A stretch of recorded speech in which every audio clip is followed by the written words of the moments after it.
Oi, estamos aqui para fazer um breve vídeo sobre o tema de Corba. Eu sou Vinícius. Eu sou o Thales. Agora vamos abordar o tema. Vamos fazer uma pequena introdução sobre o que é o Corba. Corba ele é uma arquitetura criada para estabelecer e simplificar a troca de dados entre sistemas distribuídos heterogêneos. Ele atua de modo que os objetos, no caso os componentes dos softwares, possam se comunicar de forma transparente ao usuário. Para cada sistema de rede, o Corba ele permite que seja definida uma linguagem de definição de interface, no caso a IDL, que será explicada mais para frente. Essas interfaces descrevem os serviços que são oferecidos. Ele se trata de uma linguagem puramente declarativa, que, quando é compilada, ela gera os stubs e os skeletons. Também serão explicados mais à frente. Dessa forma, a aplicação cliente pode acessar facilmente todos os serviços oferecidos. Colocando em linhas gerais, a arquitetura Corba ela é composta pelos seguintes componentes. Começando pelo lado do cliente, a gente tem os stubs clientes, que se trata de uma interface estática gerada através da compilação de uma IDL. Temos também a interface de invocação dinâmica, a DI, que permite que o cliente invoque um método no servidor sem que tenha conhecimento. O repositório de interfaces contém uma base de dados com a definição de todas as interfaces de serviços conhecidas pela ORB. Falando agora também do lado do objeto Corba servidor, a gente tem os skeletons. Ele é responsável por receber as requisições do cliente e repassá-las para o servidor. A interface de skeleton dinâmica, a DSI, ela é semelhante à DI, interface de invocação dinâmica.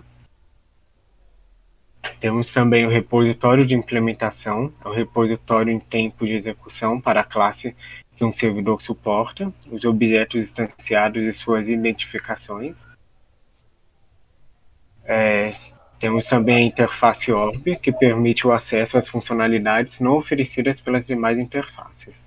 Agora o Vinícius vai abordar o próximo tema. Agora veremos algumas vantagens e desvantagens desse sistema.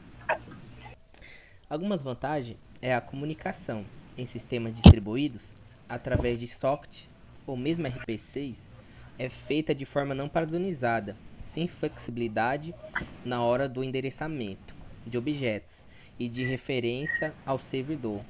Já o Corba disponibiliza meios de endereçamento transparentes e exatos, tornando o trabalho do programador da aplicação mais simples. Além disso, o Corba utiliza entidades intermediárias para a comunicação dos seus stubs, ao contrário dos métodos tradicionais, que não possuem uma facilidade desse tipo. Já a desvantagem é um ponto de desvantagem que acarreta um maior tráfego na rede, já que necessita realizar acessos adicionais ao repositório de interfaces, além do fato de que verifica os parâmetros em tempo de execução, o que prejudica também um pouco o sistema. Agora sobre o ORB, o que ele é? Ele é responsável pela comunicação de forma transparente entre o cliente e a implementação do objeto desejado. O ORB é a principal arma na simplificação da programação em ambientes distribuídos, já que o mesmo libera os programadores de realizar o árduo trabalho de programar a baixo nível os detalhes da invocação dos métodos. O ORB exerce como principal função achar a implementação do objeto que atende às necessidades da invocação de um determinado cliente. Após isso, fica responsável pela ativação do mesmo. Passa as informações necessárias para o objeto e, e devolve para o cliente o resultado dessa operação. Relembrando que todos esses passos são feitos de forma transparente para o cliente. Já sobre a interface do ORB, ela foi definida dentro da especificação Corba como uma interação abstrata. Para para os usuários, servindo como uma biblioteca de ajuda para os serviços locais do mesmo, onde ainda, por essa interface, se trata de uma entidade lógica. Pode ser implementada de diversas maneiras. Portanto, a interface ORB vem justamente para desacoplar as aplicações dos detalhes de cada uma dessas implementações de ORB. Dentre as funcionalidades oferecidas por essa interface, temos a convenção de referência a objetos para string e vice-versa. Provê também a criação de listas de argumentos para as requisições, que são realizadas através da DII. Agora o Thales vai abordar o tema da DII. Referente à interface de invocação dinâmica, a DI, ela permite ao cliente, por meio do descobrimento dos métodos em tempo de execução, um acesso direto aos mecanismos de requisições residentes em uma ordem, que no caso foi explicado anteriormente.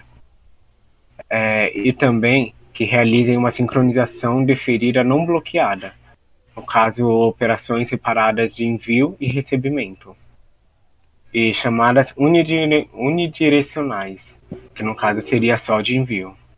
Este tipo de invocação, esse processo é feito de uma forma dinâmica, sem necessitar passar pela interface específica da IDL para que seja ativado o stub. Agora, referente ao próximo tema. Agora ele ia abordar o que é a IDL. O que ela é? Ela descreve a interface entre os componentes utilizados. Permite uma camada de abstração de linguagem de programação, utilizando o mesmo sistema operacional. Agora, para que serve a IDL? A IDL descreve as interfaces das implementações dos objetos. Uma interface escrita em IDL especifica o formato da chamada das operações providas pelo objeto e cada um desses parâmetros de entrada ou saída necessários para efetivar a operação. Agora o próximo tema. Vamos lá falar um pouco sobre a API DRB. Ela é uma camada de acesso a dados heterogêneos, independente de sua forma de armazenamento físico. O DRB ele é dividido em duas camadas, transformando da fonte dos dados para o nível da aplicação.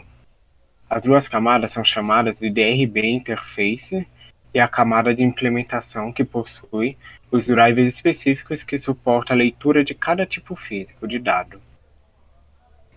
Em pacotes, ainda são quebrados em mais duas categorias, Facilities e Services.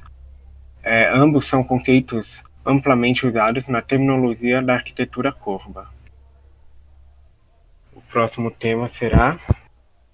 Agora irei abordar o que é a persistência. Ao contrário dos objetos tradicionais, os objetos em sistemas distribuídos possuem uma característica de dualidade, um estado dinâmico,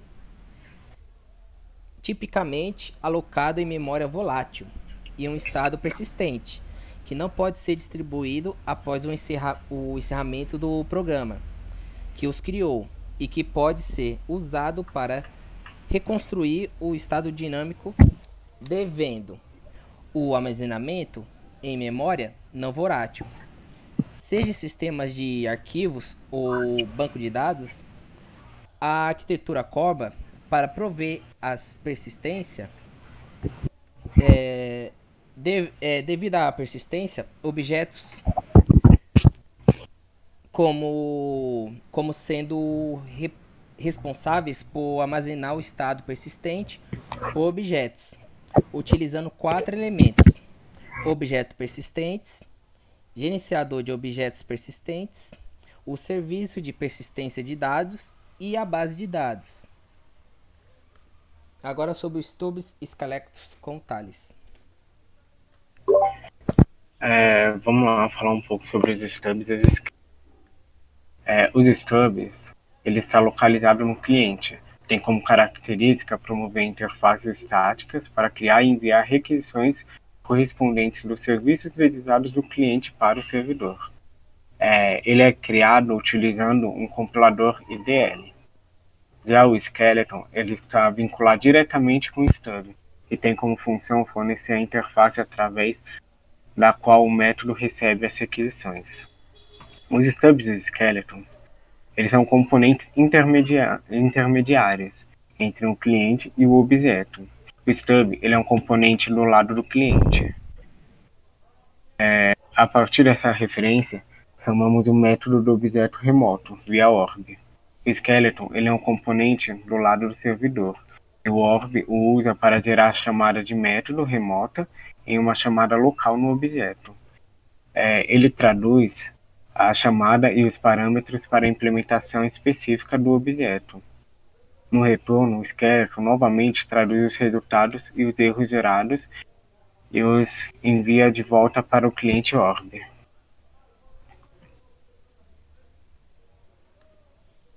Por enquanto é só isso. Obrigado por assistirem. Obrigado por assistirem.